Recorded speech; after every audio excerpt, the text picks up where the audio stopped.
Khá là lâu rồi mình không có chứng kiến là xe công nông ở bên Trung Quốc vẫn còn có xe công nông nhé các bạn nhé. Ở Việt Nam mình thì có nhưng mà khá lâu rồi.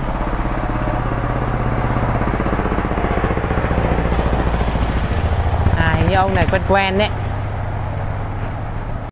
Đây, xe ba bánh của Trung Quốc đây. Khá là lâu rồi mình cũng không có thấy xe ba bánh chở ngô của người dân thôi nhỉ. Người dân đang chở ngô về ở bên dưới này. Khá lâu rồi không thấy. Xin chào tất cả các bạn thân mến. Thì hiện tại San đang có mặt tại xã Hủy Luông, huyện Phong Thổ của tỉnh Lai Châu. Các bạn thân mến, vừa rồi thì mình cũng đã có những video clip review ở biên giới này cho các bạn xem. Và như các bạn xem là ở bên này là Trung Quốc này. Và vừa rồi thì cũng có rất nhiều các bạn thắc mắc rằng là liệu rằng trước đó trên bên Trung Quốc họ xây dựng những hàng rào ở đây, hàng rào những cái cốt thép này cực kỳ vững chắc, thì bây giờ họ tại sao lại tháo hết đi hoàn toàn để làm cái gì? Các bạn ạ, cái tường rào bây giờ là trước đó họ xây á, bây giờ thì nói chung là mình chỉ cần là bước thì khá là dễ qua. Các bạn cùng đi theo với lại em ở sang bên này này các bạn.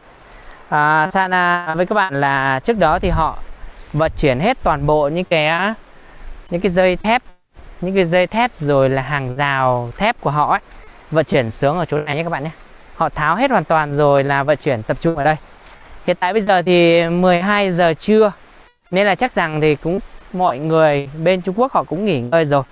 Trong video ngày hôm nay thì có lẽ là bản thân mình sẽ giải đáp tất cả những cái thắc mắc mà mọi người thắc mắc rằng là sau khi mà Trung Quốc họ làm những cái hàng rào rất là vững chắc rồi, tại sao hiện tại bây giờ họ lại tháo đi hoàn toàn để mà làm gì, hay là cho chúng ta người dân hai bên có thể qua lại bên kia và bên Việt Nam và bên Trung Quốc qua lại dễ dàng.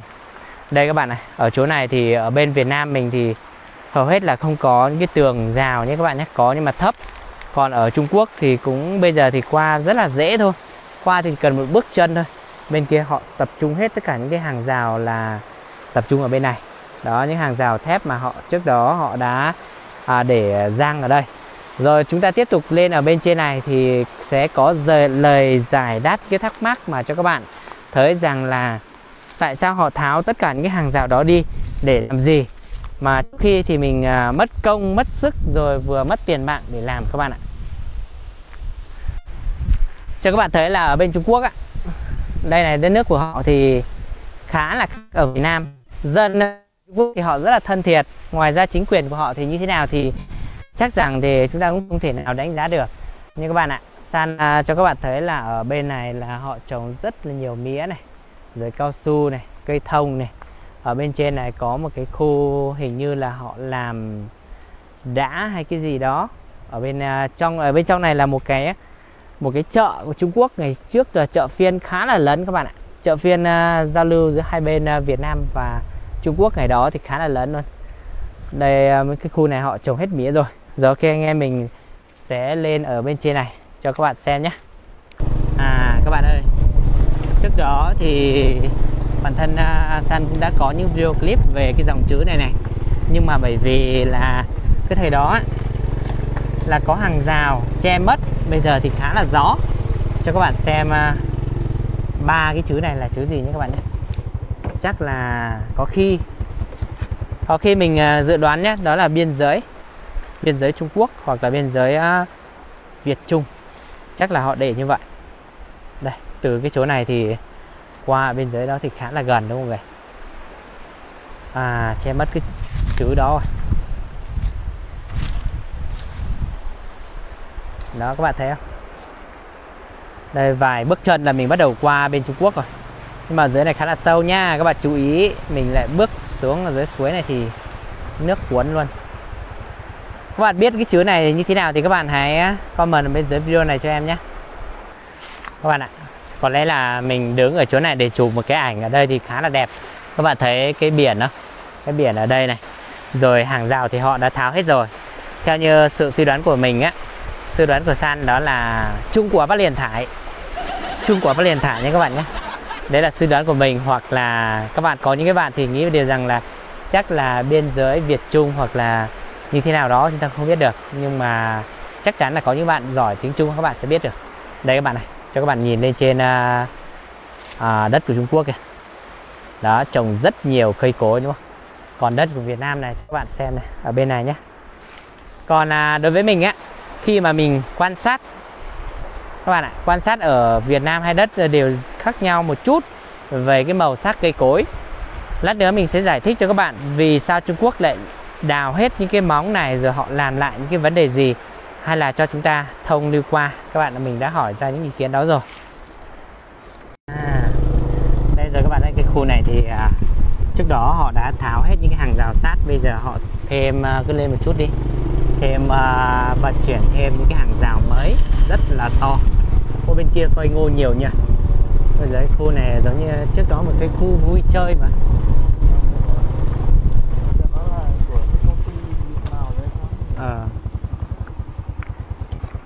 Đây các bạn ạ, cái khu này thì vừa rồi thì cũng có rất nhiều những em ở đây làm rồi. Đây, họ đã vận chuyển những cái hàng rào to, cột rất là to, đã cho hết vào những cái cột mốc này. Họ đang vận chuyển. Bên này bên kia thì họ Trung Quốc họ đang phơi những cái ngô. Và cụ thể hơn thì mình nghĩ là họ tháo những hàng rào bé này đi, rồi vận chuyển thêm những hàng rào to vào để cho nó vững chắc hơn. Bên đó thì họ rất là nhiều tiền nên là cái điều này không sợ, mình nghĩ như vậy. Lát nữa lên ở trên này thì mình sẽ giải thích cho các bạn rõ hơn về cái vụ việc này. Các bạn ạ, bây giờ lên đến cái chỗ này thì cho các bạn thấy là những cái cột ở đây thì họ đã rực thêm một số những cái cột rồi, khá là cao, hầu hết là hàn cả ở bên dưới, ít nhất là phải cao tầm 2 mét. Tuy nhiên thì các bạn thấy tại sao bên Trung Quốc họ lại bỏ hết những cái móng cũ đi. Móng cũ đi thì họ lại xây những cái móng mới vào. Khi mà họ xây những móng mới là rất là vững chắc, rồi họ sẽ lấp đất gần như là đến móng. Họ làm cái đường nó gọi là rộng hơn đến ở bên móng bên này. Thì vừa rồi cũng có rất nhiều những cái khán giả cũng thắc mắc rằng là sợ rằng Trung Quốc họ sau khi mà tháo những cái hàng rào này đi họ mong muốn là lấn chiếm của đất của mình hay như thế nào. Thì đối với Trung Quốc thì chắc chắn là các bạn đã biết rồi, họ lúc nào cũng có những ý định và mong muốn là chiếm sang phần đất của mình. Lát nữa đến ở trên này mình sẽ chia sẻ cho các bạn thân mến về cái sự việc ngày xưa, biên giới ngày xưa và biên giới bây giờ nó có sự khác nhau như thế nào về đường biên ngày xưa và đường biên bây giờ nhé các bạn nhé. Nghe các cụ kể về rằng cái điều đó. Đây các bạn thấy này, họ chuẩn bị làm thêm những cái hàng rào sắt rất là to và cao.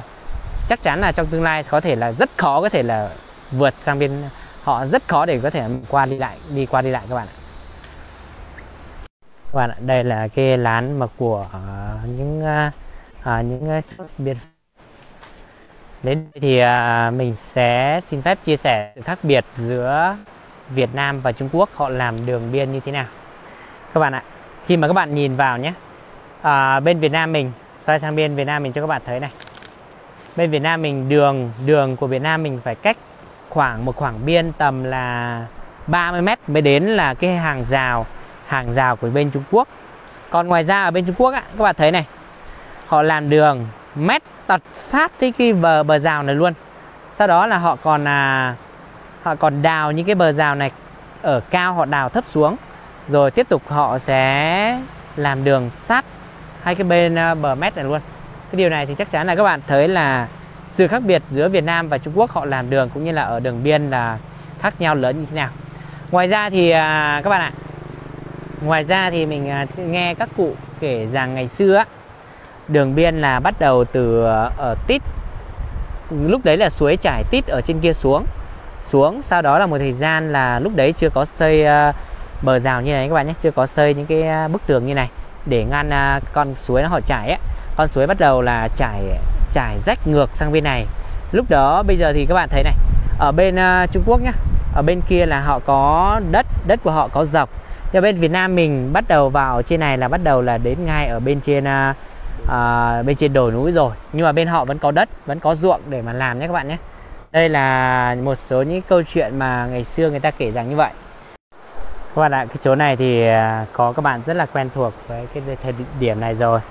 Tuy nhiên thì bây giờ mình cũng xin phép chia sẻ về cái sự việc mà họ đã tháo hết những cái tường rào, phá hết những cái tường rào cũ đi để họ làm lại. Thứ nhất là bởi vì các bạn ạ, cái tường rào cũ hơi bị thấp, họ tháo đi để những cái nơi khác, rồi họ bắt đầu làm thêm cái tường rào mới cao hơn. và vững chắc hơn.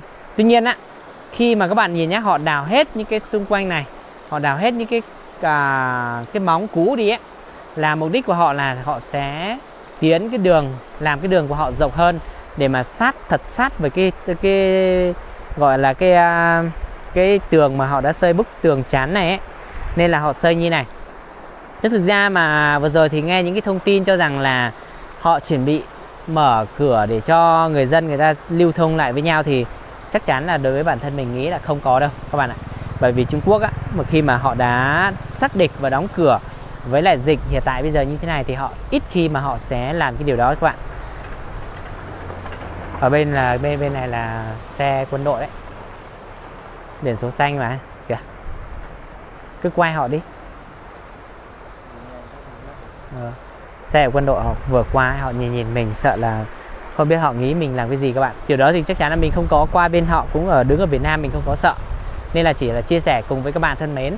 Và trong cái thời gian tới á, các bạn thấy video này của mình hay và ý nghĩa về cái biên giới và chia sẻ những cái kiến thức ở ngay cái biên giới và quê của mình á. Đây là thuộc về xã Hủy Luông, huyện Phong Thổ của tỉnh Lai Châu, và đặc biệt là gần cửa khẩu Ma Lù Thàng. Thì các bạn đừng quên ấn like, chia sẻ và cho tất cả mọi người cùng hiểu biết về ở biên giới Việt Trung hiện tại bây giờ tình hình như thế nào.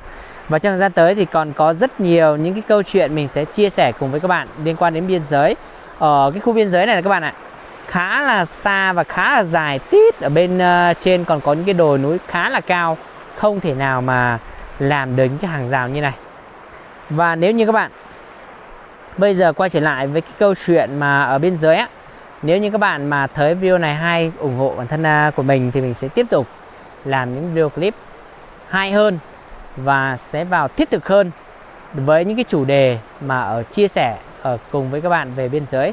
Ngày hôm nay thì có lẽ là anh em mình cũng đến đây để chia sẻ cho các bạn và giải đáp những cái thắc mắc của các bạn gần như là được một ngày qua. Về các bạn thắc mắc rằng là họ phá hết cái đường, những cái bờ rào, những cái tường thép, rồi những cốt thép này rất là vững chắc, rồi họ làm gì thì họ lại tiếp tục làm thêm một cái bờ rào mới nó vững chắc hơn, tốt hơn. Cái điều này thì chắc chắn là các bạn nhìn vào những cái cột mà họ bắt đầu làm thì chúng ta đã biết rồi.